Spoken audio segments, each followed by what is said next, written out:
Welcome to Shukla D point. आप सभी का स्वागत है आपके अपने YouTube channel Shukla D point में। मैं शिवम शुक्ला आप सभी दोस्तों का हार्दिक स्वागत करता हूं। दोस्तों, आज की वीडियो में हम बात करेंगे बीए प्रथम वर्ष अर्थशास्त्र यानी इकोनॉमिक्स पेपर 1 के बारे में। और पेपर 1 का चैप्टर 3 आज के अंतर्गत हम अध्ययन करेंगे यानी चैप्टर 3। और चैप्टर 3 में आपका क्या वर्णित है? तो आपका वर्णित है मांग का नियम, मांग की परिभाषा, मांग से आशय, साथ ही मांग की लोच वगैरह सारी चीजें इसी में आ जाती हैं। अब मांग का नियम भी बहुत बड़ा होता है। मांग के नियम में भी बहुत सारी चीजें होती हैं। मांग के नियम के अपवाद, मांग के नियम के घटक होते हैं, वस्तु पूर्ति के निर्धारक होते हैं, के निर्धारण के घटक होते हैं, मांग वक्र के दाहिने या नीचे गिरने के क्या क्या कारण होते हैं, और साथ ही साथ पूर्ति से क्या आशय होता है, यानी जो डिमांड और सप्लाई होती है, यानी सप्लाई को पूर्ति कहते हैं, तो पूर्ति से क्या आशय होता है। ठीक है। और मांग के नियम का जो वक्र बनता है उसको कैसे समझते हैं, हम उस वक्र को भी आपको समझाऊंगा आज के वीडियो में। मांग के प्रमुख तत्व कौन कौन से होते हैं, मांग को प्रभावित कौन कौन से तत्व करते हैं, इन सभी मुद्दों पर चर्चा करेंगे। साथ ही साथ प्रोफेसर पेंसन के अनुसार मांग की हम परिभाषा देखेंगे। मांग की मतलब मांग का मतलब देखेंगे, मांग क्या होती है। वो वाली मांग नहीं, एक तो मांग होती खून भरी मांग, वो वाली मांग नहीं है। ये मांग वाली मतलब होती है जो आवश्यकता और इच्छा से संबंधित होती है। अभी बताऊंगा आवश्यकता, इच्छा और मांग में क्या अंतर होता है। तो सबसे पहली बात आपको आज यही बताऊंगा कि इच्छा क्या होती है, आवश्यकता क्या होती है और मांग क्या होती है।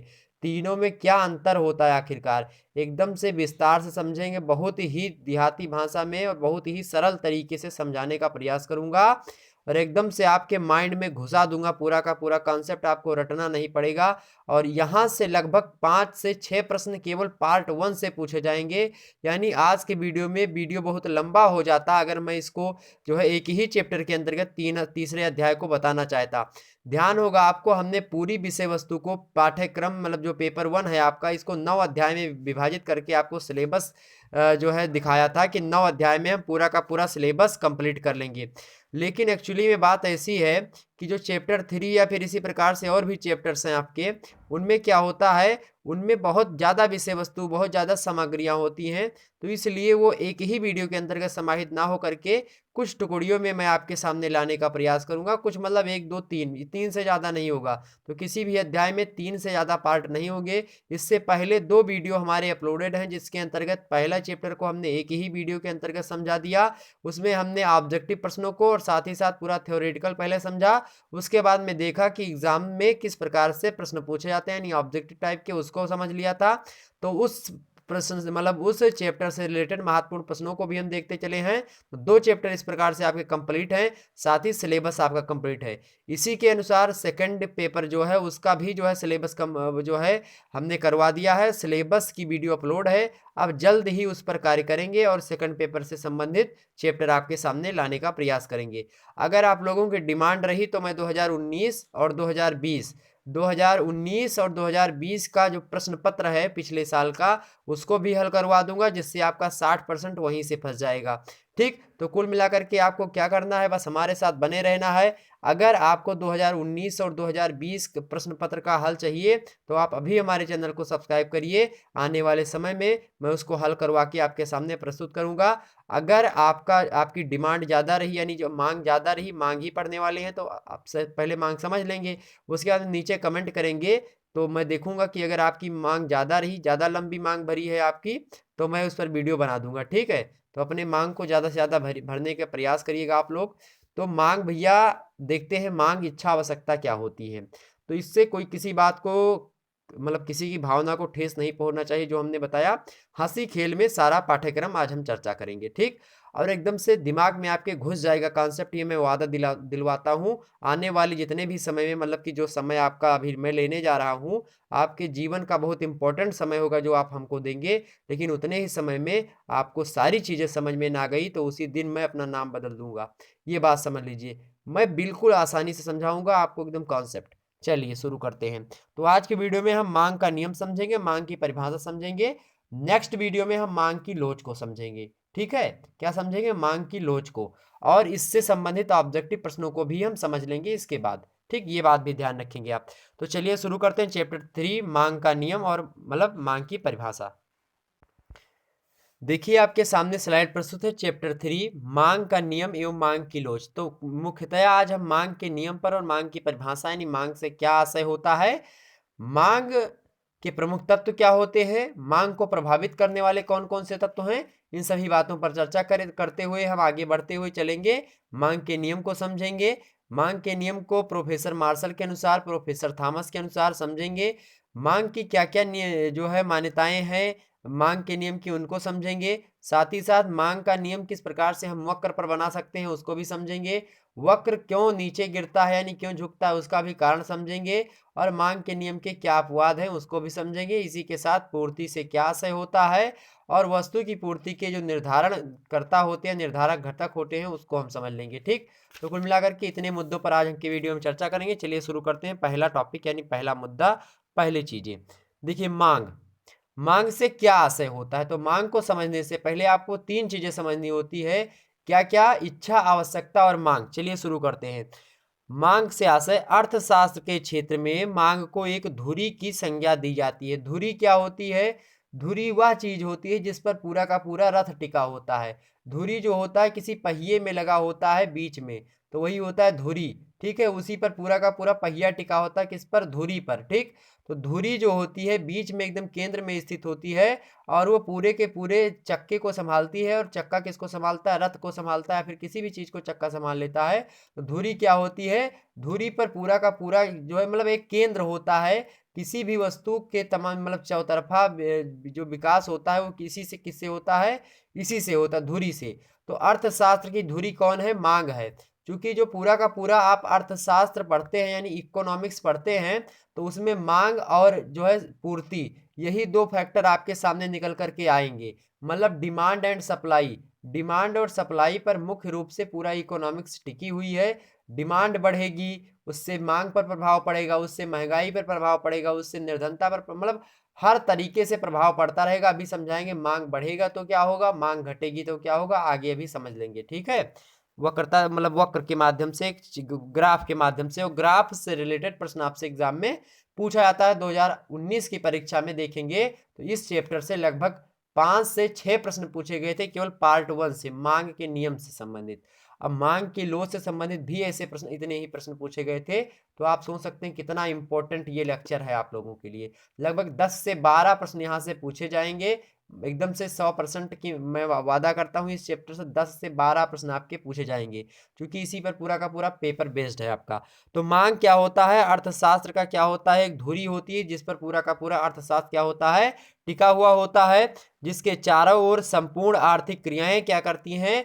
चक्कर लगाती हैं। तो प्रश्न आपसे पूछा जाता है कि अर्थशास्त्र के क्षेत्र में जो होता है एक धुरी का कार्य कौन करता है, एक धुरी की संज्ञा किसको दी जाती है? ऑप्शन में मांग होगा, पूर्ति होगी और तमाम सारी चीजें, आपको वस्तु होगी, विनिमय होगा। तो आप क्या होगा, मांग जो होती है वो क्या होती है? अर्थव्यवस्था में या अर्थशास्त्र के क्षेत्र में एक धुरी का कार्य करती है। ऑब्जेक्टिव टाइप का प्रश्न यहाँ से आज से बन सकता है। जिसके चारों ओर संपूर्ण आर्थिक क्रियाएं क्या करती हैं? चक्कर लगाती हैं। भैया चक्का जो होता है वो चारों तरफ धुरी के ही चक्कर लगाता है। जिस प्रकार से चक्का या जो तीलियां लगी होती हैं या जो चक्के में वो घूमती रहती हैं उसी धुरी के जो है चारों तरफ, ठीक उसी प्रकार से जो इकोनॉमिक्स होती है पूरी की पूरी, वो किसके ऊपर घूमती है? मांग के ऊपर। तो मांग के चारों तरफ क्या घूमता है? पूरा का पूरा इकोनॉमिक्स घूमता रहता है। मांग को समझने के लिए इच्छा, आवश्यकता और मांग को मतलब समझना होगा, मतलब इनमें अंतर समझना होगा। वास्तविक रूप से अगर देखते हैं हम लोग, तो आम भाषा में या फिर साधारण बोलचाल की भाषा में हम मांग, इच्छा और आवश्यकता एक ही समझते हैं। क्या इच्छा है, क्या आवश्यकता है और क्या मांग है आपकी, बस इतनी चीजें होती हैं। इसको हम एक ही अर्थ के तरह पर हम समझते हैं अपने दैनिक जीवन में इधर उधर की भाषा में। लेकिन इसको आज अंतर आप इसमें देख लेंगे। देखिए, तो अर्थशास्त्र में इन तीनों में काफी अंतर पाया जाता है। प्रत्येक मानव को मानवीय मनोवृत्ति मतलब जो उनकी उसकी जो मन की इच्छा होती है उसी को क्या कहा जाता है? मनोवृत्ति कहा जाता है। तो प्रत्येक मानव मतलब जो जितने भी मानव हैं उनको क्या, उनके अंदर क्या होती है? प्रत्येक मानव को मानवीय मनोवृत्ति अच्छा उपभोग करने के लिए प्रेरणा देती है। यानी हर एक व्यक्ति का मन कहता है कि उसके पास हर चीज अच्छी अच्छी हो। ठीक है, जैसे उसका फोन भी अच्छा हो, उसकी गर्लफ्रेंड भी अच्छी हो, उसकी बुक्स वगैरह भी अच्छी हो, मतलब उसकी हर एक चीज जो उससे रिलेटेड हो, उसके हर एक चीज क्या हो? अच्छे हो। मतलब ठीक ठाक हो। ये क्या होती है, ये होती है भैया, ये क्या होती है, ये क्या होता है, इसको इच्छा हम कहते हैं। यानी कि इसको क्या कहते हैं, इच्छा। यानी आपकी हर वस्तु ठीक ठाक रहे, ये क्या है, आपकी इच्छा है। आपकी हर वस्तु अच्छी रहे, वो क्या है, उसका उपभोग करने के लिए जो प्रेरणा देती है, इसी को हम क्या कहते हैं, इच्छा कहते हैं। यानी प्रत्येक मानव को जब उसके मन या फिर उसकी मनोवृत्ति कहती है अच्छा उपभोग करने के लिए, तो यही क्या हो जाता है, यही इच्छा कहलाती है। अब समझ लेते मुद्दा दूसरा क्या है। दूसरा भैया देखते हैं। अब इच्छाओं को पूरा मतलब पूरा करने के लिए, यानी जो हम चाहते हैं, मान लिया हमको अच्छी बुक्स चाहिए। अब अच्छी बुक्स के लिए हमको क्या करना है, या फिर अच्छी कोई भी चीज़ चाहिए, आप समझ सकते हैं अपने वे में, अपने जो है माइंड के अकॉर्डिंग समझ सकते हैं कि आपको क्या चाहिए। तो आपको अच्छा क्या लगता है, तो आजकल के जनरेशन को सबसे ज़्यादा अच्छा क्या लगता है, वो चीज़ आप लोग समझते हैं। तो भैया देखिए, जिन इच्छाओं को पूरी पूरी करने के लिए या पूरा करने के लिए अपने सीमित साधन व्यय करने को तैयार हो जाते हैं, उसे हम क्या कहते हैं, आवश्यकता कहते हैं। तो आवश्यकता उस चीज़ की होती है जिसके लिए हम क्या करते हैं, किसी चीज़ का क्या करते हैं, एक्सचेंज वगैरह करते हैं, या फिर मनी दे करके किसी चीज़ को लेते हैं, यानी विनिमय की प्रणाली हम अपनाते हैं। आपको ध्यान होगा, हमने चैप्टर 1 में विनिमय को आपको समझाया था। विनिमय क्या होता है, एक वस्तु के बदले में दूसरी वस्तु हमको जब मिल जाती है तो इसी को विनिमय कहते हैं। या फिर वस्तु बदले ना दे करके हम क्या करते हैं, हम रुपया देते हैं उसको, यानी मुद्रा देते हैं, तब वो हमको वस्तु दे देता है। जब वो वस्तु हमको दे देता है, यानी जिस वस्तु के लिए एक एक तो वस्तु खूब पसंद है हमको, ठीक, ये क्या है, इच्छा है। एक तो क्या किया हमने, उसके लिए व्यय देने के लिए, मतलब उसके लिए विनिमय करने के लिए तैयार हो गए, मतलब उस वस्तु को खरीदने के लिए, उसके लिए मनी देने के लिए हम तैयार हो गए। ये क्या हो गई, ये क्या हो गई भैया, ये हो गई आपकी आवश्यकता। और जब क्रय शक्ति मतलब क्या होता है, मतलब जो क्रेता विक्रेता के बीच में होती है, या क्रेता की जो शक्ति यानी खरीदने की जो उसके अंदर कैपेसिटी होती है, यानी कोई व्यक्ति है उस पुस्तक को मान लिया खरीद लेता है, तो जो खरीद लेता है वो पुस्तक जो आपको अच्छी लग रही थी, तो उसको पोषित करके इच्छा पूरी कर ले अपनी, उसी को मांग कहते हैं। अब यानी जिस पुस्तक को उसको अच्छी लग रही थी कोई पुस्तक, और उस पुस्तक को उसने खरीद लिया, और खरीदने के बाद में उसने व्यय कर दिया, व्यय करने के बाद में उसका उपभोग भी कर लिया, तो इस सभी को हम क्या कहते हैं, इसको मांग कहते हैं। ठीक, तो जब उसकी इच्छा पूरी हो जाती है तो उसी को मांग कहते हैं। इच्छा क्या होती है, इच्छा उसे कहते हैं कि ये बुक आपको अच्छी लगी, यानी कोई लड़की आपको अच्छी लगी तो क्या है, कोई लड़की आपको अच्छी लगी तो वो आपकी इच्छा है। अब उसको प्राप्त करने के लिए आप क्या क्या जतन करते हैं, क्या क्या पापड़ वगैरह बेलते हैं, जो कुछ भी आप आम भाषा में समझते हैं, वो क्या हो गया। तो जो कुछ आप उसके पीछे दौड़ते हैं, इधर उधर सारी चीज़ें करते हैं, वो क्या हो गया, वो हो गई आवश्यकता। वो क्या हो गई, आवश्यकता। और जब उसको आप मतलब पा लेते हैं, या फिर वो आपकी मतलब गर्लफ्रेंड बन जाती, नंबर एक्सचेंज हो जाता है, तो क्या हो गया भैया, क्या हो गया, वही चीज़ आपकी क्या हो गई, तो उसी चीज़ को हम क्या कहते हैं, मांग कहते हैं। ठीक, तो मांग समझ में आ गई क्या होती है, मांग समझ गए। यानी कोई वस्तु हो, वो हमको पसंद हो, और उसको हम विनिमय के माध्यम से या फिर मुद्रा को दे करके उस वस्तु को प्राप्त कर लेते हैं, यही क्या कहलाती है, और उसका उपभोग भी कर ले जो हम चाहते हैं, तो क्या हो गया, वही मांग हो गया। ठीक, समझ गए बात। चलिए आगे बढ़ते हैं। अगला प्रश्न देखिए, मतलब आगे देखते हैं, प्रोफेसर पेंशन।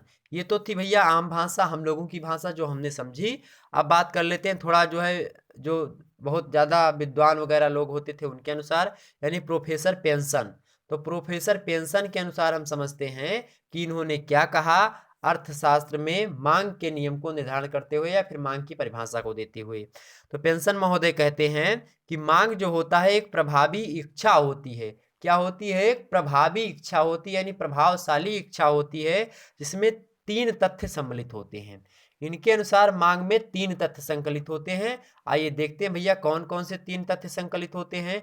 पहला इनका जो तथ्य संकलित होता है मांग में प्रभावी इच्छा के रूप में, वो वस्तु को प्राप्त करने की इच्छा। तो सबसे पहले मांग में क्या होती है, वस्तु को प्राप्त करने की इच्छा होती है खूब तगड़े की। ठीक, उसके बाद में वस्तु को खरीदने के लिए आपके पास साधन की उपलब्धता हो, यानी अगर उस कोई वस्तु है आपको पसंद आ रही है, तो उसको आपको खरीदने के लिए क्या होना चाहिए, मनी वगैरह होनी चाहिए। या फिर आपके पास गेहूं है और अगले बंदे के पास या अगले व्यक्ति के पास चावल है, तो ये आपके पास पैसा नहीं, तो आप गेहूं दे करके अगर चावल ले सकते हैं, तो ये चीज़ हो गई, मतलब आपके पास कुछ ना कुछ साधन है जो आप दे करके वो वस्तु प्राप्त कर सकते हैं।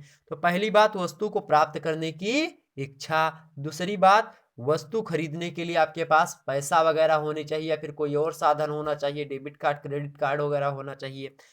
तीसरी चीज क्या होती है प्रोफेसर पेंशन के अनुसार? तीसरी चीज ये होती है कि वस्तु को खरीदने के लिए साधनों की तत्परता, यानी वस्तु को खरीदने के लिए क्या होनी चाहिए, आपके पास साधनों मतलब साधन तुरंत उपलब्ध होने चाहिए और तुरंत आप उसमें खरीदने में सक्षम भी हों। ठीक है, ऐसा नहीं कि केवल सोच रहे हैं कि खरीदें ना खरीदें, या फिर केवल सोच ही रहे हैं, आपके पास वो सारी उपकरण उपलब्ध ना हो।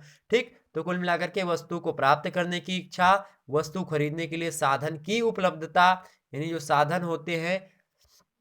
एक बात यहाँ पर समझने की कोशिश करिएगा, दूसरा नंबर पॉइंट कि वस्तु को खरीदने के लिए जो साधन होते हैं वो आपके पास उपलब्ध होने चाहिए। जैसे कि बहुत सारे साधन होते हैं खरीदने के लिए, वो आपके पास क्या होने चाहिए, उपलब्ध होने चाहिए। कि कोई वस्तु खरीदेंगे तो उसका उपयोग या फिर वो चीज़ कहाँ से खरीदेंगे, कैसे खरीदेंगे, ये व्यवस्थाएं होनी चाहिए। और तीसरी बात, वस्तु को खरीदने के लिए साधन मतलब साधनों की तत्परता होनी चाहिए, या फिर आपके पास ऐसे उपकरण होने चाहिए जिससे आप उस साधनों का क्या कर सकते हैं, उपयोग कर सकें या फिर उसको खरीद सकें। ये कहते हैं कौन, ये कहते हैं प्रोफेसर पेंशन। तो पेंशन क्या किसको मिलती है, जो है सरकारी नौकरी करता है, तो उसको क्या होती है, तब बहुत सारी वस्तुओं को प्राप्त करने की इच्छा। जब सरकारी नौकरी से कोई रिटायर होकर के आता है तो उसको बहुत वस्तुएं प्राप्त करने की इच्छा होती है ताकि वो अपने बच्चों को मतलब उनका भविष्य बना सके। तो प्राप्त करने की इच्छा होती है, वस्तुओं को खरीदने के लिए साधनों की उपलब्धता उसके पास होती है, वस्तु को खरीदने के लिए साधनों की तत्परता भी उसमें विद्यमान रहती है। तो क्या होता है, जिसको पेंशन मिलती है उसको तथ्य। तो ऐसे आप ध्यान रखेंगे कि प्रोफेसर पेंशन के अनुसार क्या चीजें होती हैं, तो ऐसे आप इसको रट सकते हैं। ठीक, आगे बढ़ते हैं प्रोफेसर जे.एस. मिल के अनुसार। Professor JS. मिल महोदय ने कहा, क्या कहा, कि मांग शब्द का आशय मांगी गई उस मात्रा से लगाया जाना चाहिए जो एक निश्चित कीमत पर क्रय की जाती हो, यानी जिसका एक निश्चित क्रय कीमत हो, यानी जिसका एक मूल्य हो, उस वस्तु का जो है उस वस्तु को पाने में लगाया जाना चाहिए। यानी मांग शब्द का आशय मांगी गई उस वस्तु से, यानी जो मांग, मांग का मतलब होता है कि कोई वस्तु है उसको मांग रहे हैं हम, तो उस मांग के बदले हम उसको क्या दे रहे हैं, यानी उसके बदले हम उसको कितना रुपया दे रहे हैं, कितनी मुद्रा दे रहे हैं। अगर ऐसी कंडीशन आ जाती है तो वही मांग कहलाती है, अकॉर्डिंग टू प्रोफेसर जे.एस. मिल के अनुसार।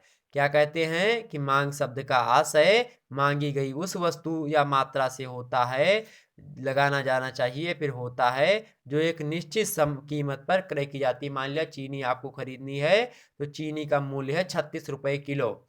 अब 36 रुपये किलो चीनी का मूल्य निर्धारण है और आप चीनी खरीद लेते हैं आप पैसे दे करके, तो एक निश्चित समय में चीनी की कीमत 36 रुपये है, एक निश्चित कीमत है उसकी कि 36 रुपये में चीनी मिलेगी। तो यही क्या हो गई, मांग हो गई। चीनी आप खरीद लिए, मांग पूरी हो गई, बस सिंपल सा फंडा है। आगे देखिए, तो आप ऐसे समझ सकते हैं प्रोफेसर जे.एस. मिल ने ये बात कही कि जिसके लिए क्या हो, जिसकी कीमत क्रय की जा सकती है, यानी जो प्रोफेसर होगा वो बहुत ज़्यादा धनी होगा, उसके पास पैसे होंगे, तो क्या करेगा, वो कीमत जो है उसका क्रय कर देगा। ठीक, या क्रय की जा सकती है जिसकी कीमत, मतलब जिसकी कीमत दी जा सके, वही क्या होती है, मांग होती है। आगे देखते हैं प्रोफेसर बेनहम। प्रोफेसर बेनहम क्या कहते हैं, तो ऐसे प्रश्न पूछ लिया जाएगा कि मांग शब्द का आशय मांगी गई उस वस्तु से लगाया जाना चाहिए जो एक निश्चित कीमत पर क्रय की जाती है, खरीदी जाती है। ठीक, निश्चित कीमत पर खरीदी जाती है वस्तु। तो ये कथन किसने कहा या फिर ये परिभाषा किसने दी है? ऑप्शन में आपको दे देगा प्रोफेसर पेंशन, प्रोफेसर जे.एस. मिल, प्रोफेसर बेनहम। ठीक है, ऐसे दे देगा, इनमें से कोई नहीं। तो कौन किसने दिया है ये? Professor JS. मिल महोदय ने। देखते हैं प्रोफेसर बेनहम के अनुसार। प्रोफेसर बेनहम ने कहा मांग की परिभाषा देते हुए कि किसी दी हुई वस्तु मतलब किसी दी हुई कीमत पर वस्तु की वह मांग, क्या कहा इन्होंने, कि किसी दी हुई कीमत पर वस्तु की मांग वह मात्रा है जो उस कीमत पर एक निश्चित समय में खरीदी जाती है। निश्चित समय मतलब होता है एक समय काल में, जैसे कि आज हम खरीद रहे हैं सारी चीजें, तो आज की बात ही ये आज क्या है, निश्चित, कोई एक निश्चित समय हो। ठीक, तो एक निश्चित समय में खरीदी जाती हो तो मांग क्या होती है, इन्होंने कहा कि किसी दी हुई कीमत पर, कोई दी हुई कीमत है उस पर वस्तु की मांग जो होती है वह मात्रा होती है। वस्तु की मांग को इन्होंने क्या कहा, एक मात्रा कहा, और कहा कि वह मात्रा होती है वस्तु की मांग जो उस कीमत पर एक निश्चित समय में खरीदी, किसी निश्चित समय में किसी कीमत को दे करके खरीदी गई हो, तो वस्तु की वह उसी मात्रा को हम क्या कहते हैं, मांग कहते हैं। तो एक कीमत है जो कि एक निश्चित समय में दी गई है और उसी मतलब वस्तु की मात्रा जो है उसी को क्या कहते हैं, मांग कहते हैं। ठीक, ध्यान रखेंगे। तो वस्तु की मात्रा को मांग किसने कहा, प्रोफेसर बेनहम ने कहा। ठीक, ध्यान रखेंगे। आगे बढ़ते हैं, मांग के प्रमुख तत्व। हम मांग के प्रमुख तत्व क्या क्या होते हैं भैया, देख लीजिए इसको भी। तो मांग के प्रमुख तत्व देखिए, पहला तत्व है वस्तु की इच्छा। तो वस्तु के लिए पहले आपके मन में इच्छा आती है कि वस्तु कैसी होनी चाहिए, वस्तु ठीक ठाक होनी चाहिए, अच्छी होनी चाहिए। ठीक, आगे देखते हैं। पहले देखिए भैया, जब आप देखते हो, मान लिया एक दुल्हन देखने के लिए आप जा रहे हो, एक उदाहरण से समझ लीजिए पूरा का पूरा कॉन्सेप्ट। आप दुल्हन देखने गए तो आपके घर वालों को या फिर आपको क्या चाहिए कि दुल्हन कैसी हो, ठीक ठाक हो, यानी वस्तु की इच्छा आपने देख ली कैसी है। ठीक, उसके बाद में देखा फिर दुल्हन कैसी, वस्तु के क्रय के लिए प्रमुख साधन, यानी उस जो है पहली बात देखेंगे कि वस्तु कैसी है, ठीक ठाक है। उसके बाद में देखेंगे कि क्या हमारे घर में इतना जो है पैसा है या फिर ये व्यवस्था हो चुकी है कि मैं दुल्हन घर में ले आऊं। तो ऐसे इसलिए क्या होगा कि वस्तु के क्रय के लिए प्रमुख साधन, यानी विवाह करने के लिए पैसे हैं कि नहीं है। आगे देखिए, साधन व्यय करने की तत्परता। अब जो है एक तो शादी करने की इच्छा भी आपकी होगी, तभी तो आप शादी करेंगे भैया। एक तो पहले अगर लड़की अच्छी होगी तो शादी करेंगे, घर में पैसा होगा तो शादी करेंगे। ठीक है, और साथ ही साथ शादी करने की इच्छा होगी तो शादी करेंगे। ये सारे के सारे क्या हैं, तत्व हैं। तो मांग के तत्व क्या क्या होते हैं समझिए, 3 तत्व आपके समझ गए। पहली बात, आपको दुल्हन पसंद है। दूसरी बात क्या है, वस्तु के क्रय के लिए प्रमुख साधन है, मतलब कि इसका मतलब क्या हो गया, इसका मतलब कि आपके पास पैसे हैं कि शादी कर सकते हैं। तीसरी बात क्या है, मतलब कि आप साधन क्या है, साधन व्यय करने की तत्परता है आपको, मतलब क्या है, विवाह करने की आपको इच्छा है। अगली बात देखिए, एक निश्चित कीमत। अब भैया एक जो है दहेज के लिए समझ लीजिए कि दहेज उसमें देने के लिए, लड़की वालों के लिए मैं बता रहा हूँ, लड़की वालों, अब समझ लीजिए लड़की वाले हैं। अब लड़की वालों को के लिए भी कुछ कंडीशन होनी चाहिए ना। तो वो सोचेंगे कि हमारे पास दहेज देने के लिए पैसे हैं कि नहीं है। तो ये चौथा हो गया, एक निश्चित कीमत होनी चाहिए। पांचवा देखिए, निश्चित समय अवधि। तो भैया एक लगन मुहूर्त आपको निकलवाना पड़ेगा कि किस तारीख को, किस डेट को शादी फिक्स करनी है। समझ गए बात। तो पहली बात, दुल्हन या दूल्हा अच्छा होना चाहिए, कोई दोनों पर लागू, दुल्हन दूल्हा अच्छा होना चाहिए। वस्तु के क्रय के लिए प्रमुख साधन, यानी जो है क्या होनी चाहिए, प्रमुख साधन होने चाहिए उसके लिए कि हाँ ठीक है, ये सारी व्यवस्थाएं, पैसे रुपए हैं दोनों लोगों के पास। साथ ही साधन व्यय करने की तत्परता होनी चाहिए। ठीक है, दोनों लोगों को, यानी दुल्हन दुल्हे को एक दूसरे को पसंद हो, साथ ही साथ दोनों में शादी करने की इच्छा भी हो। उसके बाद में एक निश्चित कीमत हो, यानी दहेज देने के लिए पैसे हो, और इसको लड़के को गहने बनवाने के लिए, और लड़की को दहेज, लड़की के पक्ष वालों को दहेज देने के लिए, लड़के पक्ष वालों को गहने बनवाने के लिए। ठीक, क्या हो, एक निश्चित कीमत हो, साथ ही साथ एक निश्चित अवधि हो, यानी शादी किस डेट की होगी ये हो। तो इस प्रकार से आप समझ सकते हैं मांग के प्रमुख तत्व क्या क्या होते हैं। वस्तु की इच्छा, वस्तु के क्रय के लिए प्रमुख साधन, साधन व्यय करने की तत्परता, एक निश्चित कीमत, निश्चित अवधि, मतलब एक निश्चित समय अवधि। ठीक, समझ गए भैया, समझ गए। फटाफट लाइक ठोकिए, फटाफट लाइक ठोकिए आप लोग। ठीक, आगे बढ़ते हैं। अगला देखते हैं, मांग को प्रभावित करने वाले तत्व। अब मांग को प्रभावित करने वाले कुछ तत्व होते हैं, उसको देख लेते हैं। तो मांग को प्रभावित करने वाले तत्व देखिए भैया, देखिए वस्तु की उपयोगिता। क्या वस्तु की, क्या मतलब वस्तु जो है वो क्यों उपयोगी हमारे लिए, तो उस वस्तु की उपयोगिता होनी चाहिए। उपभोक्ता का आय स्तर, यानी उपभोक्ता, यानी जिसको वस्तु का यूज करना है, वस्तु का उपयोग करना है, उसका आय स्तर, यानी उसका जो है कमाई, यानी इनकम उसकी कितनी होनी, कैसी है, वो भी निर्भर करती है। साथ ही साथ जो है समाज में धन का वितरण कैसा है, यानी समाज में धन ठीक ठाक मात्रा में आ रहा है कि नहीं आ रहा है। ये सब मुद्दे क्या करते हैं, मांग को प्रभावित करते हैं, मांग को घटा बढ़ा सकते हैं। मांग को प्रभावित करने का मतलब होता है कि मांग को या तो बढ़ा सकते हैं या तो मांग को घटा सकते हैं। ठीक है, समझ में आई बात। तो मांग को बढ़ाएगी क्या, मांग की उपयोगिता। मांग की उपयोगिता अगर ज्यादा होगी तो मांग लोग ज्यादा खरीद, मतलब जो है वस्तुएं लोग ज्यादा खरीदेंगे। तो मतलब वस्तु की जब उपयोगिता ज्यादा होगी तो मांग ज्यादा होगी। ठीक है, उपभोक्ता का आय स्तर ज्यादा होगा तो मांग ज्यादा होगी, आय स्तर कम होगा तो मांग कम होगी। ठीक है, वस्तु की उपयोगिता कम होगी तो मांग भी कम होगी। इसी प्रकार समाज में धन वितरण अगर ज्यादा होगा तो मांग ज्यादा होगी, धन वितरण कम होगा तो मांग कम होगी। वस्तु का मूल्य अगर कम होगा, तो वस्तु का अगर मूल्य कम होगा तो मांग ज्यादा होगा। जैसे आप मार्केट में निकलते हैं तो 10-10 रुपए किलो संतरे, 20-20 रुपए किलो संतरे इस समय बिक रहे हैं। तो भैया मूल्य सस्ता है, यानी रेट सस्ता है, तो क्या होगा, महंगा, मतलब आप जो है ज्यादा खरीदेंगे। ठीक, जब कोई वस्तु सस्ती हो जाती है तो उसको लोग ज्यादा खरीदते हैं। तो क्या हो भैया, समाज में धन का भी, मतलब वस्तु का मूल्य कैसा है इस पर भी निर्भर करता है। वस्तु का मूल्य कम होगा, जब वस्तु का मूल्य कम होगा तो मांग में वृद्धि होगी, यानी व्युत्क्रमानुपाती का संबंध रखते हैं मांग और वस्तु का मूल्य। ठीक है, ध्यान रखेंगे भाई, यही मांग के लोच में हम समझे, मतलब मांग के नियम में समझेंगे विस्तार से इस बात को। तो वस्तु के मूल्य में अगर वृद्धि होती है तो क्या होगा, मांग में कमी आएगी। वस्तु के मूल्य में कमी होती है तो मांग में क्या हो जाएगी, वृद्धि हो जाएगी। समझ गई बात। अगला देखते हैं अस्थापन वस्तुएं, मतलब अब उपयोगिता है किसी वस्तु की। जैसे आपको चाहिए था कि तीसरा पेपर चाहिए हमको, तीसरा सर तीसरा चैप्टर बताइए, तीसरा चैप्टर बताइए, आप लोग कमेंट कर रहे थे। तो भैया ये क्या है, आपकी क्या है, ये मांग है। अब हमारे पास मान लेते हैं वस्तु मतलब उपलब्ध चीज नहीं है तो नहीं बन पाएगा।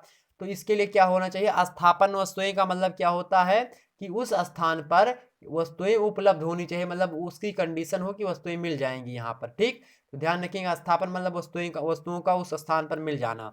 तो तीसरी बात, यानी अगर उस स्थान पर वो वस्तु, कोई वस्तु किसी स्थान स्थान पर मिल रही है तो वहां पर क्या होगा, मांग उसकी ज्यादा होगी। अगर नहीं मिल रही, कम मात्रा में उस स्थान पर मिल रही है, तो उसका उसका जो मांग होगा वो क्या होगा, तो कम मिल रही तो मांग क्या होगा भैया, कम मिल रहा तभी मांग ज्यादा होगा। कम मिल रहा है मांग ज्यादा होगा, बहुत ज्यादा मात्रा में हो रहा है तो मांग थोड़ा बहुत हो सकता है कम हो जाएगा।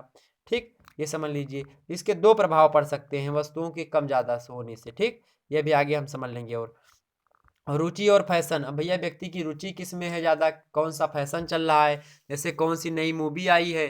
तो जैसे शाहिद कपूर की मूवी आई थी, क्या नाम था उसका, कबीर सिंह।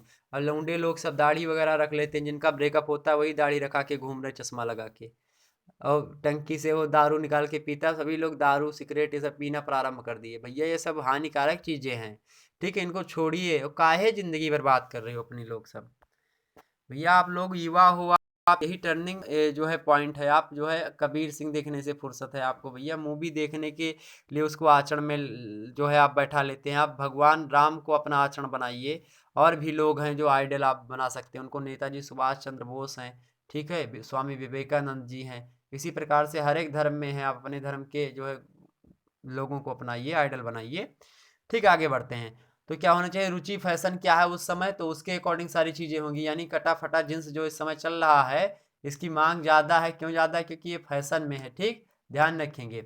आगे देखते हैं संबंधित वस्तुओं की कीमत। संबंधित वस्तुओं की कीमत कैसी है, ठीक है, जो वस्तुओं की मांग चल रही है उसकी कीमत कैसी है। अर्थात अगर कीमत ज़्यादा है तो भैया मांग कम होगी, कीमत कम है तो जो है मांग ज़्यादा ही होगी। ठीक, ध्यान रखेंगे इतनी बात। आगे देखते हैं पूरक वस्तुएं। कुछ पूरक वस्तुएं होनी चाहिए, जैसे कि कोई वस्तु है, उस वस्तु के बदले में अगर कोई वस्तु मिल जा रही है तो भी काम चल जाएगा, ठीक हो जाएगा मांग। जैसे कि आपकी मांग थी कि जो है सर जी आप बोर्ड पे पढ़ाइए, लेकिन अब भैया बोर्ड नहीं मिल रहा है हमको, या फिर बोर्ड किसी कारणवश बोर्ड पर नहीं पढ़ा पा रहे हैं, या फिर वो व्यवस्थाएं हमारे पास नहीं। आप कह रहे हैं लाइव कक्षाएं लीजिए सर, लाइव क्लासेस चलाइए, और हमारे पास वो साधन उपलब्ध नहीं, क्योंकि इतने जो है अभी व्यवस्था नहीं हो पाई, इतने जो है अभी जो है सारी चीज़ इनकम ही है ना, पैसे हैं उतने कि मैं वो व्यवस्था कर सकूं आप लोगों के लिए। ठीक, आप लोग साथ बने रहेंगे तो मैं जल्द ही व्यवस्था करूंगा किसी न किसी प्रकार से आप लोगों के लिए कि लाइव क्लासेस लाऊं। ठीक है, कि साथ में हम लोग, आप लोग सामने हो, कमेंट्स आपके आ रहे हों, मैं पढ़ूं और उसका उत्तर दूं, साथ ही साथ पढ़ाऊं बोर्ड पे, आपको डिजिटल बोर्ड हो आपका। बीए में मैं क्रांति ला दूंगा, ये समझ लीजिए आप लोग। आप लोग को समय के बाद ऐसा आएगा कि बीए के बच्चा जो होगा, बीए का जो बच्चा होगा, उससे बीएससी वाले डरेंगे कि हाँ कहीं क्वेश्चन ना पूछ ले कोई। ठीक, ये बात ध्यान रखेंगे आप।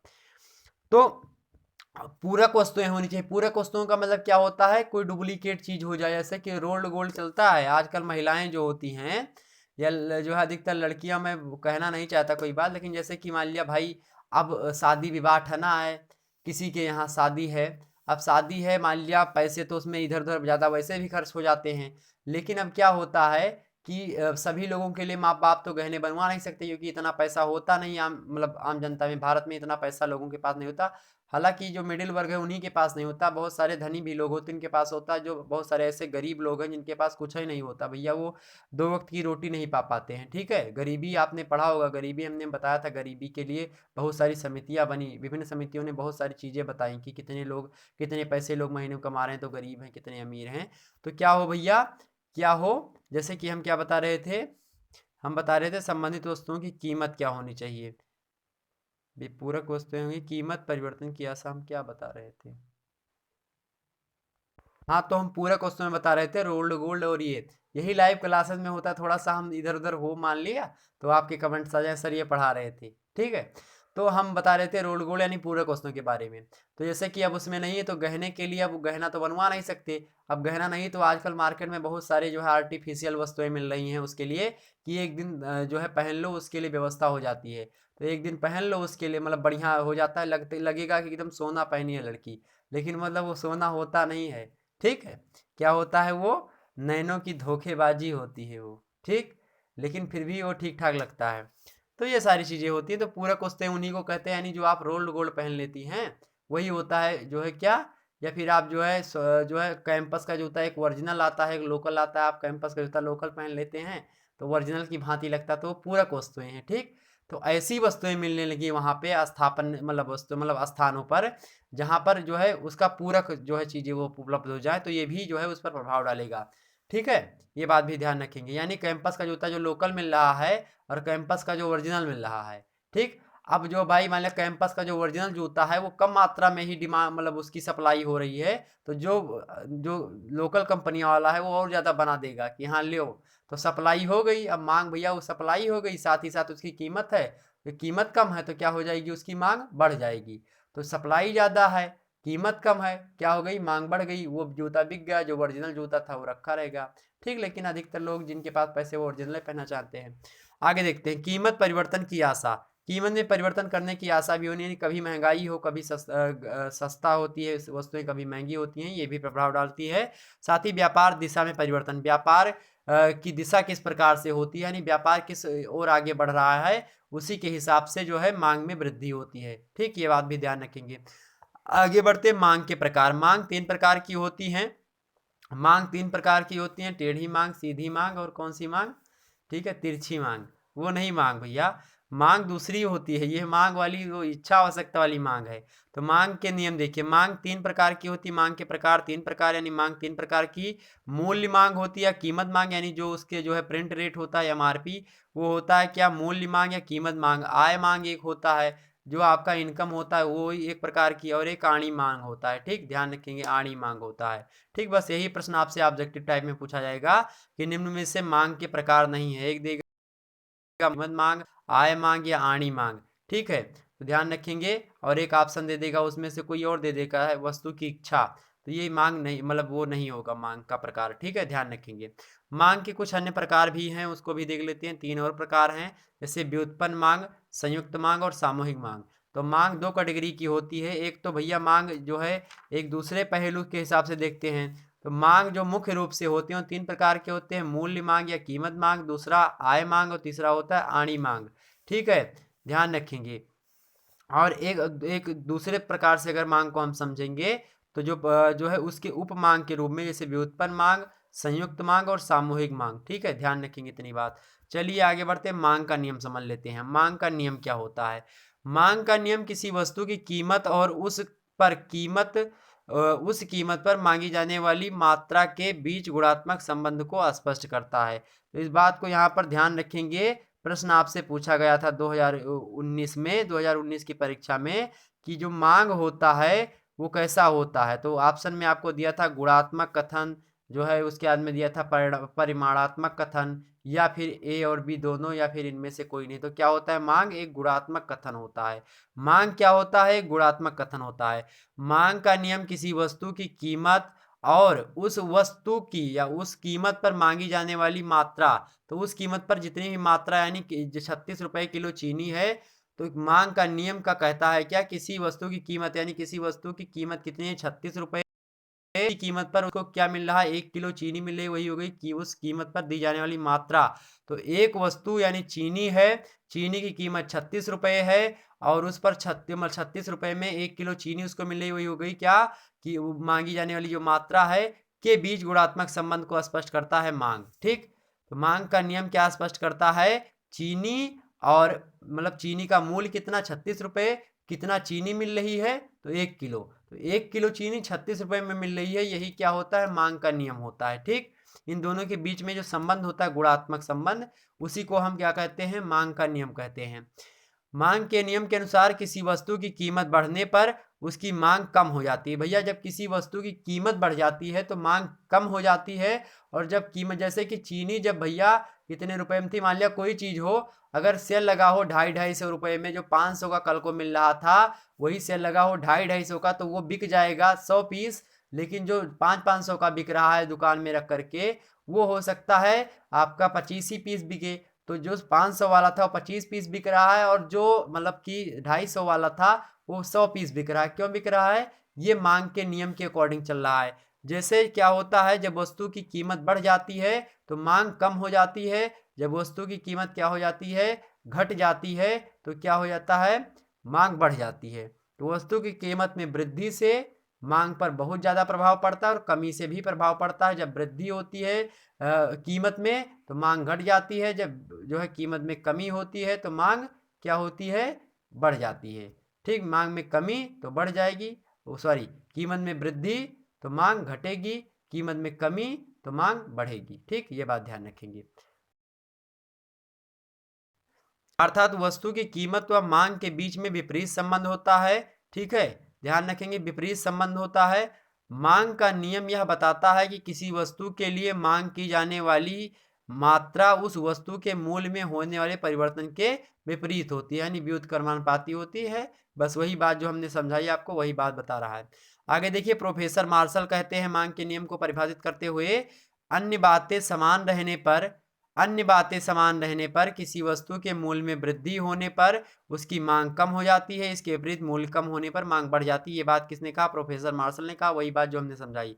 यानी अन्य समान बातें कौन सी होती हैं? कुछ ऐसी बातें होती हैं जो अपवाद आती हैं। अभी मांग के नियम के अपवाद समझेंगे। उसमें प्रतिष्ठा सूचक कुछ वस्तुएं होती हैं, कुछ जो है आपके उपभोक्ता की अज्ञानता होती है, कुछ सामाजिक प्रतिष्ठा की वस्तुएं होती हैं, कुछ मुद्रा प्रसार की वस्तुएं, मुद्रा प्रसार की स्थिति होती हैं, स्थापन वस्तुओं की कमी होती है। ये सारे मुद्दे होते हैं, अभी इसको हम समझ लेंगे। ठीक है, तो इन्होंने कहा इन सभी बातों को अगर छोड़ दिया जाए तो क्या हो जाएगा, किसी वस्तु के अगर मूल्य में वृद्धि हो रही है तो उसकी मांग में कमी हो जाएगी। अगर इसके विपरीत जब मूल्य कम हो जाता है किसी वस्तु का तो मांग में वृद्धि हो जाती है। ठीक, अगला देखते हैं प्रोफेसर थॉमस। प्रोफेसर थॉमस क्या कहते हैं? ये कहते हैं कि किसी समय विशेष पर, यानी कोई समय है, उस समय पर किसी वस्तु या सेवा की, कोई वस्तु हो या फिर सेवा हो, तो किसी सेवा की मांग या फिर किसी वस्तु की मांग प्रचलित मूल्य पर ऊंचे मूल्यों की अपेक्षा ज्यादा तथा नीचे मूल्यों की अपेक्षा कम, तो ऊंचे मूल्यों की अपेक्षा ज्यादा और नीचे मूल्यों की अपेक्षा कम होती है। ठीक, ध्यान रखेंगे, किसी समय विशेष में किसी वस्तु या सेवा की मांग जो होती है वो प्रचलित मूल्य पर, अगर प्रचलित मूल्य जो है यानी 30 रुपए किलो अगर कोई चीज मिल रहा था, प्रचलित मूल्य है किसी समय में, अगर वो मूल्य क्या हो जा रहा है, ऊंचा हो जा रहा है, तो अगर ज्यादा हो जा रहा है, मूल्यों की अपेक्षा ज्यादा हो रहा है, तो क्या हो जाएगा, वो मतलब जब मूल्य ज्यादा हो गया, मतलब वही बात घूम हो गया, तो क्या हो जाएगी, खरीद कम हो जाएगी। अगर मूल्य जो हो जाता है कम हो जाती है, मूल्य जो होता है कम हो जाती है, तो क्या हो जाएगा, वस्तु ज्यादा बिकने लगेगी। तो ये कहते हैं कि किसी समय विशेष पर किसी वस्तु या सेवा की मांग प्रचलित मूल्य पर ऊंचे मूल्यों की अपेक्षा ज्यादा तथा नीचे मूल्यों की अपेक्षा कम होती है, इसी को मांग का नियम कहते हैं। ठीक, ध्यान रखेंगे इतनी बात। तो इन कथनों को आप याद कर लीजिएगा कि यहाँ से डायरेक्ट प्रश्न पूछ लेगा कि अन्य बातें समान रहने पर किसी वस्तु के मूल्य में वृद्धि होने पर मतलब उसकी मांग कम हो जाती है, इसके विपरीत मूल्य कम होने पर मांग बढ़ जाती है। यह कथन किसका है? तो मार्शल का है। ठीक है, किसका है? मार्शल का है। तो इन दोनों मुद्दों को आप ध्यान देंगे। ये तो सिंपल है प्रोफेसर मार्शल वाला, प्रोफेसर थॉमस वाला थोड़ा सा अटपटा है, लेकिन कहना वो भी मतलब बात वही कह रहे हैं। तो जब जिसमें अपेक्षा वगैरह, मूल्यों की अपेक्षा कम ज्यादा हो, अपेक्षा लगा करके, वो कौन हो गए? तो अपेक्षा थॉमस है। ठीक है, ध्यान रखेंगे। तो मार्शल की अपेक्षा थॉमस ने बहुत ज़्यादा कठिन चीज़ दी है। तो अपेक्षा किसने दी है? थॉमस ने दी है। ठीक, मार्शल ने क्या दी है? साहस दी है, जो आपने अभी तक समझा। चलिए बात कर लेते हैं और आगे हम थोड़ा सा प्रोफेसर थॉमस के अनुसार। प्रोफेसर थॉमस कहते हैं किसी समय विशेष पर किसी वस्तु या सेवा की मांग प्रचलित मूल्य पर ऊंचे मूल्यों की अपेक्षा ज्यादा तथा नीचे मूल्यों की अपेक्षा कम होती। प्रोफेसर थॉमस महोदय यही बात कहते हैं। यही बात तो हमने मतलब फिर से बता दी ना शायद। चलिए आगे बढ़ते हैं। मांग नियम की मान्यताएं देख लेते हैं थोड़ा। चलिए, इस नियम की मान्यताएं निम्नलिखित हैं। पहला देखते हैं, उपभोक्ताओं की आय स्थिर रहती है।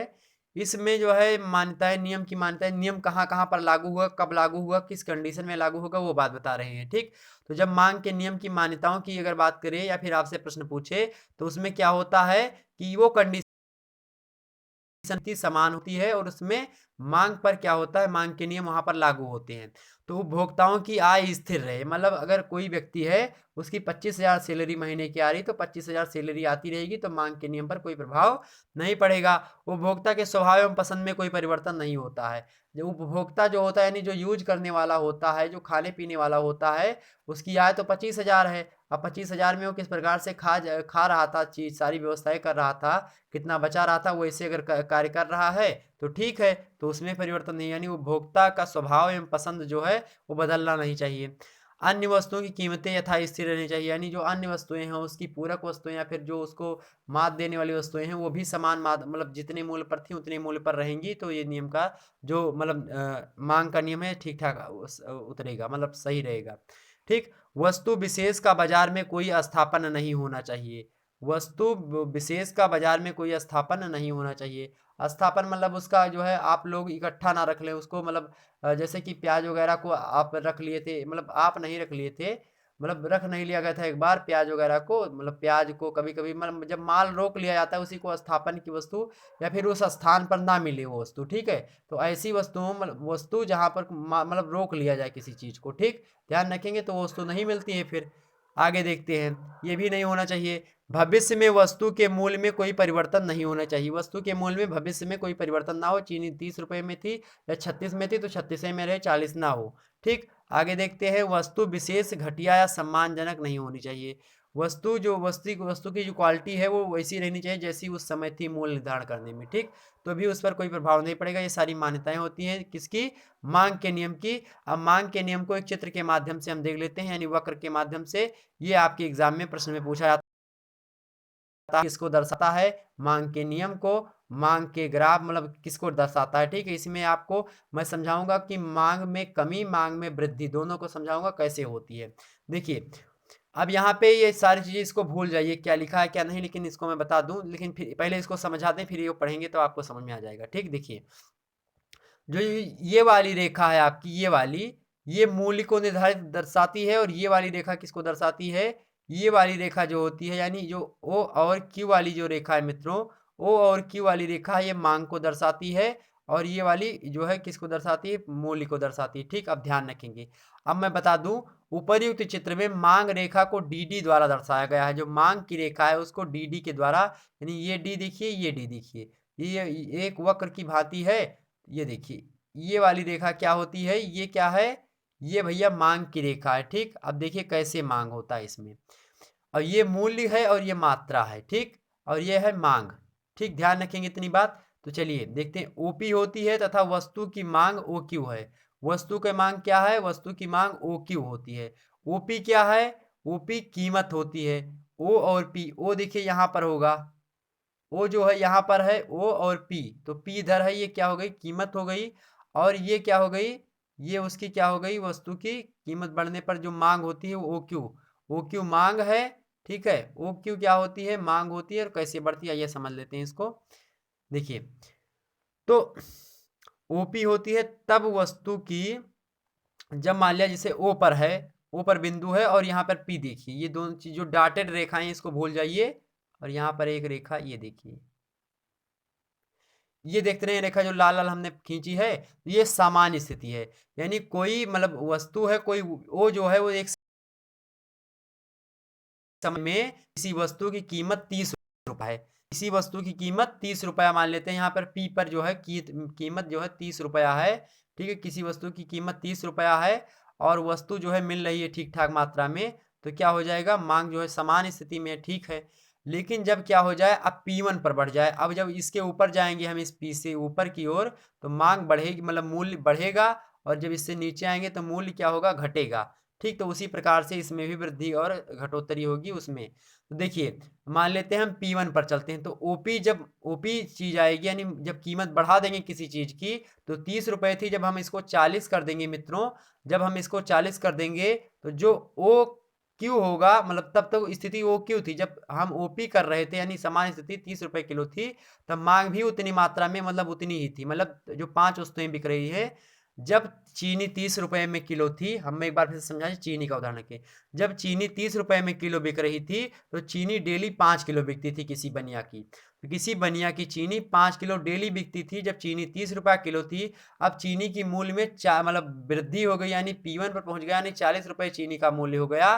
तब वही चीनी जो है कितने रुपए में मिल रही है, मतलब उसी चीनी का क्या हो गया है, जब मूल्य में वृद्धि हुई तो चीनी की मांग क्या हो गई, कम हो गई। देखिए कम हो गई, अब क्यू होगा ओ क्यू, अब यहाँ पर ओ क्यू हो गई, यानी अब वही वस्तु कितनी बिक रही है, 3 किलो ही बिक रही है। जो वस्तु पहले 5 किलो बिक रही थी वही अब 3 किलो बिक रही है।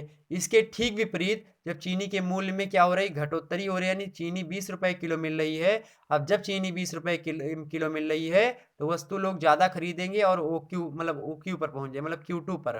तो जो P2 है, यानी P2 क्या है, घटा हुआ रेट है, यानी जो मूल्य है उसका घटोत्तरी रेट। तो या फिर M2 पर पहुंच जाएगा, M2 से Q2 पर, यानी M2 मात्रा बिकेगी, M2 उसकी मांग हो जाएगी। साथ ही साथ जो OQ होगा वो उसकी क्या हो जाएगी, क्वालिटी, मतलब उसको कितना खरीदेगा, वो ज़्यादा खरीदेगा। तो यहाँ पर 5 किलो खरीदता था, यहाँ पर अब 7 किलो खरीदेगा। ठीक है, ध्यान रखेंगे। तो 3 किलो खरीदेगा कब, जब मूल्य में वृद्धि हो जाएगी। और सामान्य स्थिति में रहा था, तो जब मूल्य में घटोत्तरी हो रही है तो क्या हो रहा है, वस्तु ज्यादा बिक रही है। मूल्य में अगर बढ़ोतरी हो रही है तो वस्तु की खरीदारी कम हो रही है। इतनी बात समझ में आई, यही है पूरा का पूरा ये फंडा, तो समझ लीजिए। तो आपको एग्जाम में ऐसे दे देगा, ऐसे आपको मान लिया ऐसे बना दिया ऐसे, ठीक है, यहाँ पे दे देगा P, ठीक, और इसके ऊपर रेखा पार दिया P1, ठीक, और यहाँ पर दे देगी आपको Q1 और यहाँ पर Q, ठीक। अब यही पूछेगा कि ये दिया हुआ ग्राफ किसको दर्शाता है।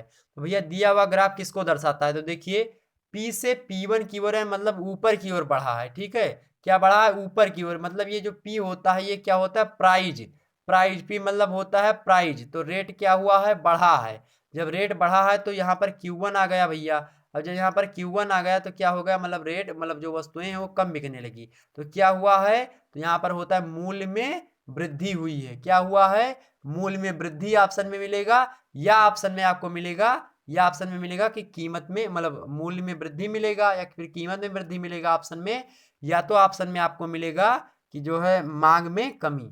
ठीक है, मांग में कमी, या तो मांग में कमी मिलेगा या फिर कीमत में वृद्धि मिलेगा।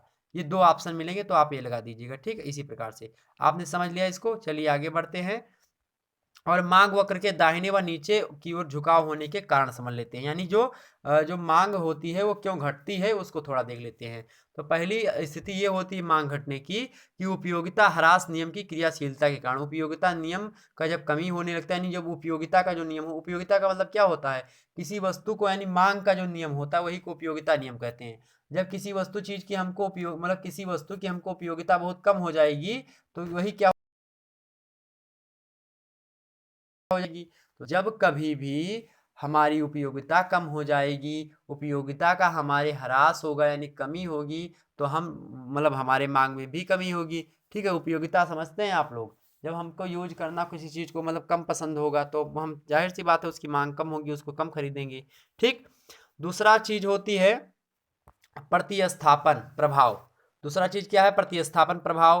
प्रतिस्थापन मतलब क्या होता है, अगर कहीं पर और स्थापित कोई चीज हो जा रही है, या फिर लोग स्थापित हो रहे हैं अलग जा रहे हैं, या फिर जो फैक्ट्री वगैरह वहां पे लगी है वो अलग जा रही है, तो फिर उससे क्या हो जाएगा, जो मांग का वक्र होगा वो घटेगा या दाहिने ओर जाएगा। ठीक, ध्यान रखेंगे। अभी वक्र में आपने समझा दाहिने ओर जा रहा है, देखिए ये। ठीक, ध्यान रखेंगे। आगे बढ़ते हैं।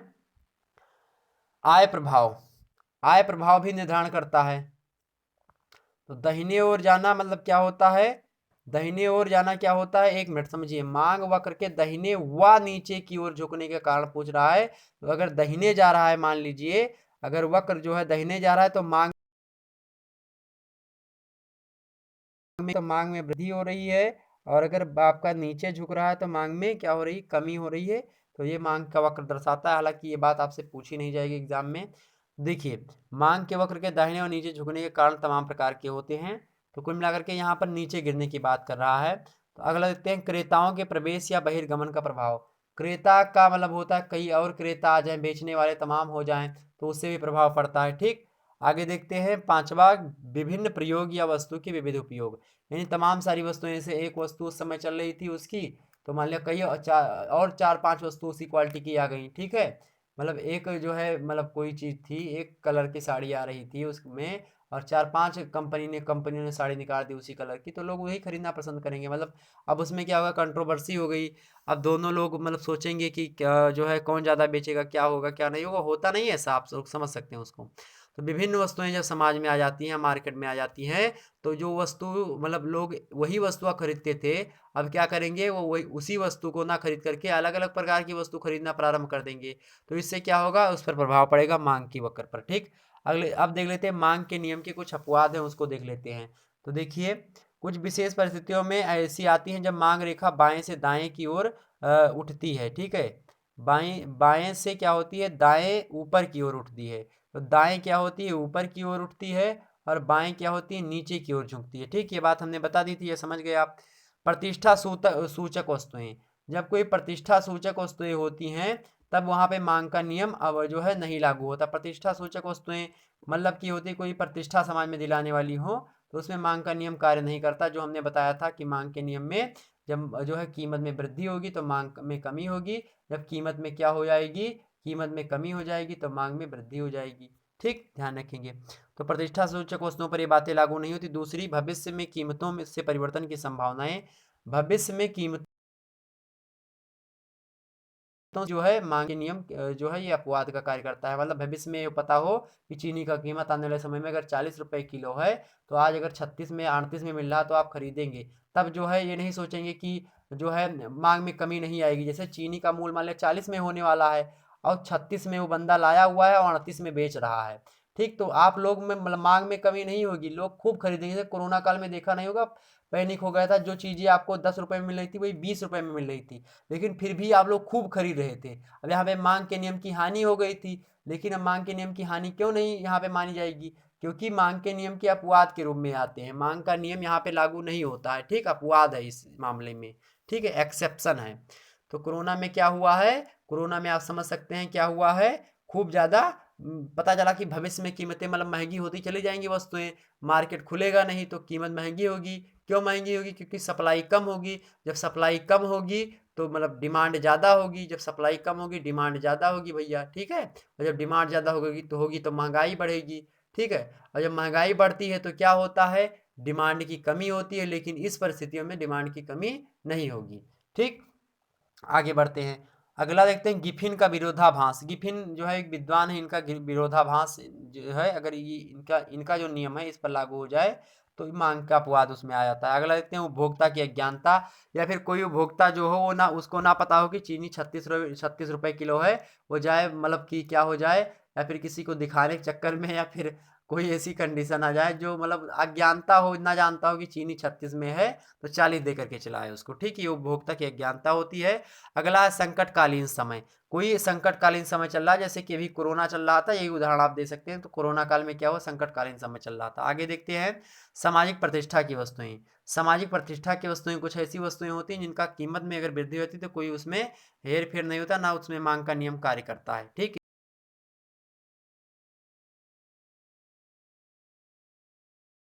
वस्तुओं की कमी, ठीक है, यानी जो स्थानीय विशेष स्थान की वस्तुएं होती हैं उनमें कमी आ जाती है।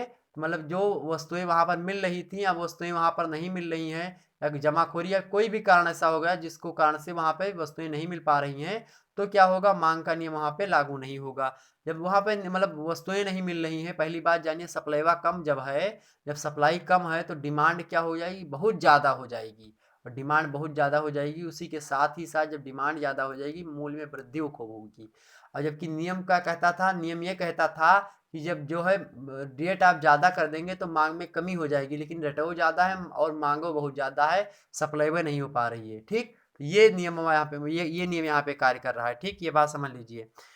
तो या तो फिर ऐसी स्थिति हो, अठवा है विशेष अवसर, यानी पर्व कोई आ जाए, पर्व मतलब त्योहार वगैरह कोई चीज़ आ जाए, कोई त्योहार वगैरह जब आ जाता है, कोई विशेष अवसर आ जाता है, उसमें जो है कीमतें बढ़ जाती है। जैसे नवरात्रि में केला महंगा जाता है, आलू का रेट चढ़ जाता है, आलू महंगा जाती है, ठीक है, नवरात्रि में, क्योंकि पता है कि सभी लोग 9 दिन का व्रत रखती हैं औरतें, तो उसमें खाएंगी, जो है फलाहार करेंगी, तो उससे महंगाई बढ़ जाती है। केला जो होता है 40 रुपये 50 रुपये दर्जन पहुंच जाता है। आगे देखते हैं मुद्रा प्रसार की स्थिति। मुद्रा प्रसार समझते हैं आप लोग?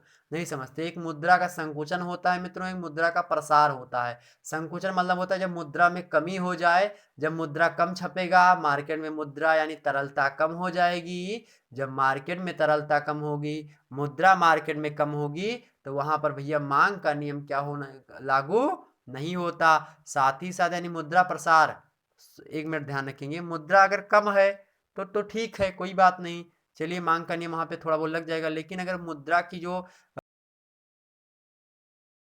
मार्केट में खूब ज्यादा मुद्रा मार्केट में है, खूब आरबीआई ने खूब छापा, एसबीआई को दिया, एसबीआई ने खूब लोन बांटा, मार्केट में खूब जो है पैसा घूम रहा है मार्केट में, ठीक। अब लोग खूब वस्तुएं खरीदेंगे, ठीक है, चाहे महंगी हो चाहे सस्ती हो। तो जब मुद्रा खूब हो जाएगी, पैसा खूब हो जाएगा, तो आप ये नहीं देखेंगे कि कौन वस्तु चिनिया अगर 36 में बेच रहा था पहले दुकानदारवा, अब वही चिनिया 40 में बेच रहा है, लेकिन फिर भी आप खरीदेंगे, चलो आ रहा है पैसा तो है, ये है, कौन चिंता है, ठीक। तो ये होगा सिस्टम। इसी प्रकार से आगे देखते हैं अनिवार्य वस्तुओं की मांग। अब कोई ऐसी वस्तु है जिसकी बहुत ज़्यादा आपको अनिवार्यता है, यानी उपयोगिता है, बहुत ज़्यादा ही उपयोगिता है आपको, तो उस वस्तु की कीमत जो है आप निर्धारण स्वयं करेंगे, चाहे वो 1,000 की हो चाहे 10,000 की। जैसे कोई दवा वगैरह होती है, तो दवा अगर आपको करवाना है तो करवाना है, मजबूरी है भैया, दवा करवाना पड़ेगा। तो ये क्या हो गई, ये अनिवार्य वस्तुएं हो गई। इसकी मांग के लिए आपको जितना पैसा डॉक्टर बोलता है उसको देना पड़ता है और आप देते भी हो, ठीक। तो ये क्या हो गया, ये एक्सेप्शन होता है वहां पे, ठीक। अब ये नहीं देखेंगे कि जो कामी फलाम पहले 1 रुपए की मिलती थी, आज वही कामी फलाम 2 रुपए में मिल रही है, तो आप कामी फलाम नहीं खाएंगे, दर्द हो रहा भैया जाइए खाएंगे, नहीं डॉक्टर बुलवाएंगे, उतनी दूर से तक आपका कुलकर्म हो जाएगा, ठीक। तो इसीलिए क्या होगा, अनिवार्य वस्तुओं की मांग में मांग का नियम कार्य नहीं करता। आप 2 रुपए की वस्तु मतलब वही खरीदेंगे 2 रुपए में, चाहे कामी फलाम मिले चाहे 10 रुपए में मिलेंगे, आपको खरीदना पड़ेगा, ठीक। यहाँ पर मांग का नियम काम नहीं करेगा। अगला है फैशन की वस्तुएं। फैशन की वस्तुएं, जैसे आजकल कटा फटा जींस चल रहा है, अब वो चाहे 700 का मिले चाहे 1,000 का मिले, पहनना भाई फैशन चल रहा है, और उसी हीरो ने पहना था तो हम भी पहनेंगे। तो चाहे वो डैमेज मतलब फटा हो, चाहे उसको तो अब फटा नहीं कहते, उसको डैमेज कहते हैं, अंग्रेजी में डैमेज कहते हैं उसको, और डैमेज चला गया, हम तो ज़िंदगी में नहीं पहने इस सभी को, ना पहनेंगे, ठीक।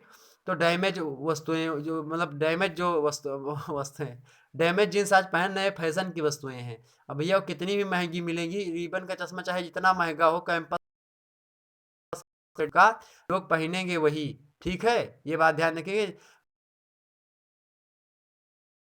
पर जो है लगभग 1 लाख के करीब में है, तो वो लोग चलाते नहीं, अब भी गाड़ी चलाते हैं, क्यों चलाते हैं भाई, उनकी फैशन है, शौक है, तो वहां पर भी मांग का नियम लागू नहीं होता। इतनी बात समझ में आई। आप समझ लेते हैं पूर्ति क्या होती है, पूर्ति से क्या आशय है। पूर्ति जो होती है, किसी वस्तु की पूर्ति से आशय वस्तु की उन मात्रा से होता है, उस मात्रा से होता है, या फिर उन मात्राओं से होता है जिन्हें एक विक्रेता जो होता है यानी दुकानदार विभिन्न संभव कीमतों पर एक निश्चित समय में बेचने को तैयार होता है। तो यानी एक दुकानदार एक समय में किसी वस्तु को कितने समय में बेच रहा है, मतलब वही चीज होती है क्या, पूर्ति, यानी वो पूर्ति कर रहा है। यानी चीनी जो है, चीनी को हमको आवश्यकता है, मांग है चीनी की, तो चीनी हमको मांग है भैया। अब वो चीनी जो है वो 30 रुपए किलो खरीद करके लाया, और वो 36 रुपए किलो मान लिया चीनी बेच रहा है, तो चीनी 36 रुपए किलो बेच रहा है, तो एक निश्चित समय में वो 36 रुपए किलो चीनी बेच रहा है, उसको आप खरीद के अपनी मांग की पूर्ति कर लेते हैं, तो यही क्या हो गया, पूर्ति हो गई, ठीक। तो पूर्ति कौन करवाता है, पूर्ति आपका विक्रेता करवाता है, मांग कौन करता है, क्रेता। तो मांग क्रेता करता है, विक्रेता क्या करता है, पूर्ति करवाता है, ये बात ध्यान रखेंगे। आगे देखते हैं थॉमस महोदय ने क्या कहा इस बारे में। थॉमस महोदय ने कहा, वस्तुओं की पूर्ति वह मात्रा होती है जो एक बाजार में किसी निश्चित समय पर विभिन्न कीमतों पर बिकने के लिए प्रस्तुत होती है। तो वस्तुओं की वह पूर्ति मतलब वस्तुओं की पूर्ति वह मात्रा होती है, किसी वस्तु की पूर्ति जो होती है एक मात्रा होती है, जो कि क्या, एक बाजार में किसी निश्चित समय में क्या होती है, विभिन्न कीमतों पर बिकने के लिए तैयार होती है, प्रस्तुत होती है, उसी को क्या कहते हैं हम, वस्तु की पूर्ति कहते हैं, ठीक। किसके अनुसार, थॉमस के अनुसार। वस्तु पूर्ति के निर्धारक तत्व होते हैं उनको देख लेते हैं, यानी वस्तु पूर्ति कैसे मानी जाती है। तो वस्तु की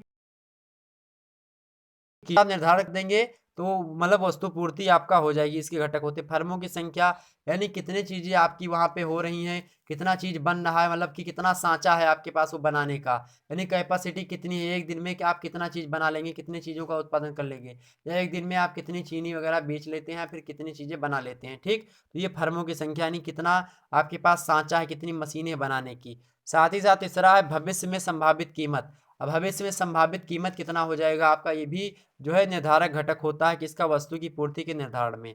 अगर देखते हैं उत्पादन साधनों की कीमत, उत्पादन साधन कैसा होता है इसको भी देखना पड़ेगा। ठीक, ये भी एक घटक होता है किसका, वस्तु की पूर्ति करने में।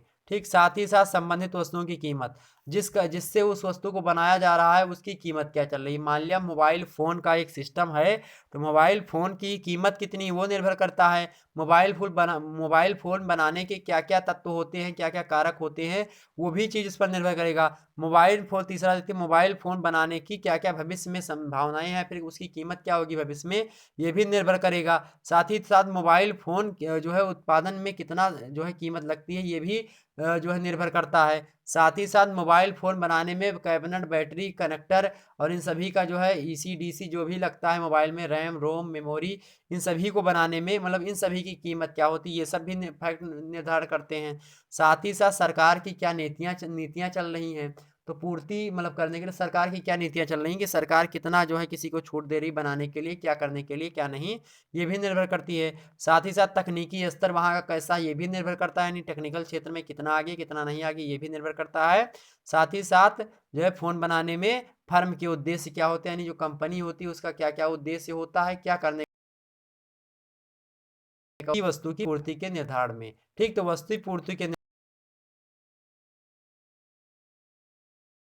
में संभावित कीमत, उत्पादन संख्या की कीमत, संबंधित वस्तुओं की कीमत, सरकार की नीतियां, तकनीकी स्तर, फर्म के उद्देश्य। तो इतनी चीजें आपके समझ में आई, बोलो समझ में आई। अगर समझ में आई तो वीडियो को अगर आप लोग लाइक कर देंगे तो आपकी बहुत मेहरबानी होगी। तो वीडियो को लाइक कर दीजिए, चैनल को सब्सक्राइब कर दीजिए इसी प्रकार की वीडियोस देखने के लिए। अगला इसका पार्ट आएगा 3-4 दिनों के अंतर्गत। तब तक के लिए आप हमारे चैनल से बने रहेंगे, और बने रहेंगे तो आप ही का लाभ होगा, तो इसीलिए चैनल को सब्सक्राइब करिए। और ध्यान रहे कि अगर आपको और भी विषय पढ़ना है तो आप BA Cracker यूट्यूब चैनल को सब्सक्राइब करेंगे। वहाँ पर जियोग्राफी संबंधित और होम साइंस और हिंदी साहित्य BA द्वितीय वर्ष से संबंधित वीडियो वहाँ पर अपलोडेड हो रही हैं, उन सभी को आप लोग वहाँ देख सकते हैं। तो BA Cracker यूट्यूब चैनल पर चले जाइए, वहाँ पर देख सकते हैं। और इकोनॉमिक्स से संबंधित वीडियो इस चैनल पर आती रहेगी। और फिर मिलेंगे हम इसके पार्ट 2 के साथ, उसमें हम बात करेंगे मांग की लोच के बारे में, और मांग की लोच के साथ साथ मांग की लोच के प्रकार देखेंगे। उसके बाद में हम क्या देखेंगे, मांग की लोच कैसी, आय लोच देखेंगे, और कीमत लोच देखेंगे, और उसके अंदर आड़ी लोच देखेंगे। जो आड़ी लोच वहाँ पे हम मांग के हमने प्रकार बताया था, उसको हमने समझाया नहीं था, इसीलिए नहीं समझाया था क्योंकि आगे हम समझाएंगे उसको। तो मांग के प्रकार हमने बताया था कि मांग, मूल्य मांग या कीमत मांग, आय मांग और आड़ी मांग, इन सभी को हम विस्तार समझेंगे अगली वीडियो में। और जानेंगे क्या क्या चीज़ें होती हैं, विज्ञापन लोच क्या होता है, प्रतिस्थापन लोच क्या होता है, विकुंचित जो है मांग का कोनेदार किसको कहते हैं, क्या होता है, सारी चीज़ें, ये सभी मुद्दों पर हम चर्चा करेंगे नेक्स्ट वीडियो में। तब तक के लिए जय हिंद, जय भारत।